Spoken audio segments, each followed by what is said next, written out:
વિજય, હું ને મારી બેન જુડવા હોય તો મને કઈ રીતે ઓળખો? જોડવા સેમ ટુ સેમ હોય તો કેમ નહીં ઓળખવાની? હાવ હેલું ચૂંટલો ભરીને કકડાટ કરે તો તું અને શરમાઈ જાય તો તારી બેન. હું કરે જ નહીં એવું નહીં પણ.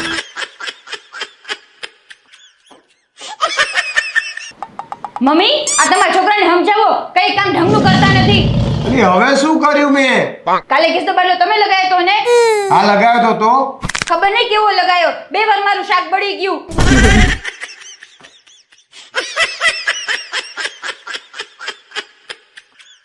તને સાચું કહું, તું સુંદર તો બહુ જ છે પણ જોડે જોડે મગજ વગરની છે.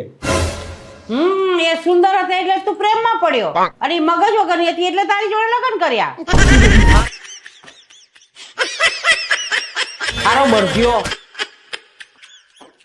એ સાંભળો, તમને બે હાહુ વહુને કહી દઉં, આજે ભીંડાનું શાક ના બનાવતા, મહેરબાની કરીને 4 દિવસથી ભીંડાનું જ શાક ખાવું રેગ્યુલર. કોઈને ભાવે રેગ્યુલર એકની એક વસ્તુ?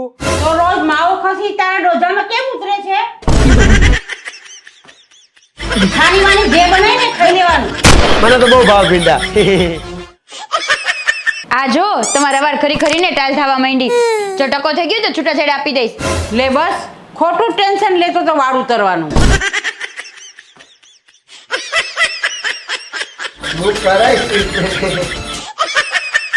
તમે છે ને બહુ જ ભોળા છો. બધા તમારો ફાયદો આરામથી ઉઠાવી જાય છે. કંઈક તો બદલો, કંઈક તો બદલો. મમ્મી આમને કયો. શુભ મુહૂર્ત જ તે ચાલુ કર્યું છે. પથારી ફેરવી નાખી બાપડાની.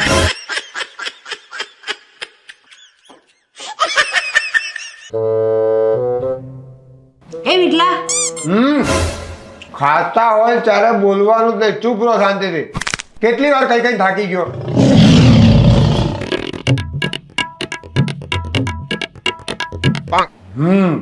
હવે બોલો.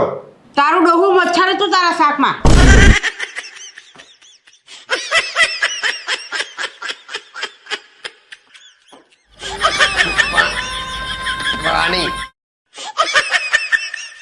વિજય, તમે તમારી તબિયતનું ધ્યાન રાખો. મેં હમણાં જ ટીવીમાં જોયું હતું, એક બાબા કહેતા હતા કે अच्छी सेहत के लिए अपनी सांस पे कंट्रोल करो.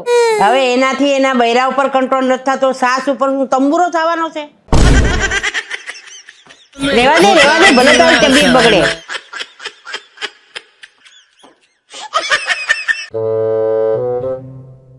આખો દિવસ ઘરે સુતા સુતા શું રહ્યો છો? કઈક કામ ધંધો વિચારો ને, કઈક કામ ધંધો કરો. હવે યાર જીવનમાં કામ કરી કરીને થાકી ગયો. હવે કઈક એવો ધંધો કરવો છે જેમાં મહેનત બીજા કરે અને નફો આપણાને થાય. એક કામ કર, સુલભ શૌચાલય ખોલ નાખ.